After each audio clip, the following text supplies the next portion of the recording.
Hi எல்லோரும் எப்படி இருக்கீங்க? இன்றைக்கி என்ன வீடியோனா கனவா க்ளீனிங் தாங்க பார்க்க போகிறோம். ரொம்ப ஈஸி தான், எப்படி பண்ணுறதுன்னு வாங்க பார்ப்போம்.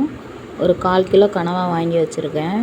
ஃபஸ்ட்டு 1 க்ளீன் பண்ணிவிட்டேன், 2வது க்ளீன் பண்ணுறேன் பாருங்கள். இந்த மாதிரி தலைப்பகுதியை பிடிச்சி மெதுவாக இழுக்கும்போது உள்ளைக்கு ஒரு மை மாதிரி இருக்கும். அதை நம்ம கலக்கிடாமல் எடுக்கணும். அதை லைட்டாக கலக்கிட்டால் கூட எல்லாமே கருப்பாயிரும்.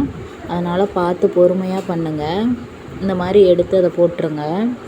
போட்டுட்டு அந்த தலைப்பகுதியில் ஒரு பல் மாதிரி இருக்கும் கண்ணுக்கு பக்கத்தில், அதையும் நம்ம லைட்டாக ப்ரெஸ் பண்ணோம்னா அது ஆட்டோமேட்டிக்காக வெளியில் வந்துடும். அதை அப்படியே எடுத்து அதையும் தூர போட்டுருங்க. நிறைய பேர் க்ளீன் பண்ணுறதுக்காகவே இந்த கனவா வாங்க மாட்டாங்க. ரொம்ப ஈஸி தான். இதே மாதிரி வயிற்று பகுதியில் ஒரு கூடு மாதிரி இருக்கும். அதையும் நம்ம கையை விட்டு இப்படி எடுக்கும்போது அதுவும் வெளியில் வந்துடும். உள்ளக்க கொஞ்சம் கொழுப்பு மாதிரி இருக்கும். அதையும் நம்ம எடுத்துட்டு மேலே உள்ள தோலை லைட்டாக அப்படி பிடிச்சி இழுத்தாவே எல்லாமே கலண்டுட்டு வந்துடும். இந்த மாதிரி எல்லாத்தையும் உரித்து எடுத்துட்டோம்னா நல்லா சுத்தமாக க்ளீன் ஆயிருங்க. கனவா க்ளீன் பண்ணால் சிரமப்படணும்னு அவசியமே இல்லைங்க. அதே மாதிரி கனவா வாங்கின உடனே நம்ம க்ளீன் பண்ணாமல் ஒரு 10 மினிட்ஸ் ஃப்ரீசரில் வச்சுருந்து க்ளீன் பண்ணிங்கன்னா அந்த மைலாம் ரொம்ப கெட்டியாயிரும்.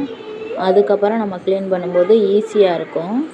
உங்களுக்கு வேணுங்கிற ஷேப்பில் நம்ம கட் பண்ணிவிட்டு இந்த மாதிரி ஒரு 2-3 டைம் தண்ணி ஊற்றி நல்லா பிசைஞ்சு விட்டு அலசினீங்கன்னா கனவா சூப்பராக க்ளீன் ஆயிரும்.